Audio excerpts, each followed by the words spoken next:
In today's video, I'm going to teach you how to scale in Bluebeam. Getting your scale right is the foundation of accurate takeoffs and markups, so let's walk through the quickest, most reliable way to calibrate a drawing in Bluebeam Revu. Start by opening your PDF in Bluebeam Revu. If you're working with a multi-page set, make sure you're looking at the specific sheet you plan to measure. It helps to zoom in a bit so you can click points precisely, especially on scanned drawings where lines might be a little fuzzy. Next, go to Measurements and choose Calibrate. This tool tells Bluebeam how the pixels on this page relate to real-world distances. If you don't immediately see the measurements options, check the measurement panel or toolbar. The Calibrate command lives there and is designed to be quick to access. Bluebeam will prompt you to click 2 points on the drawing with a known distance between them.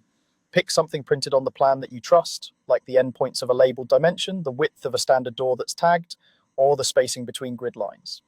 A graphic scale bar also works well. Just click from one tick mark to another with a labeled distance.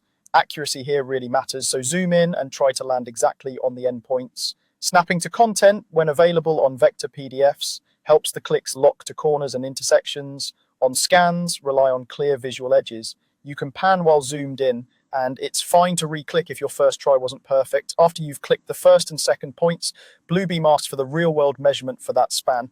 Type the value exactly as shown on the plan, including inches or decimals if needed. This number establishes the page scale, so a quick double check here saves headaches later. Once you confirm, Bluebeam calculates the scale behind the scenes based on the 2 points you chose.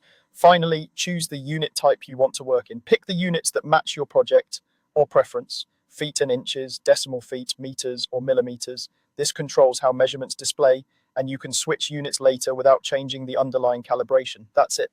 With calibration set, all measurement tools on this page, length, area, perimeter, and more, will reflect the real dimensions of the drawing. Calibration applies to the current page, so be mindful if sheets in your set use different scales.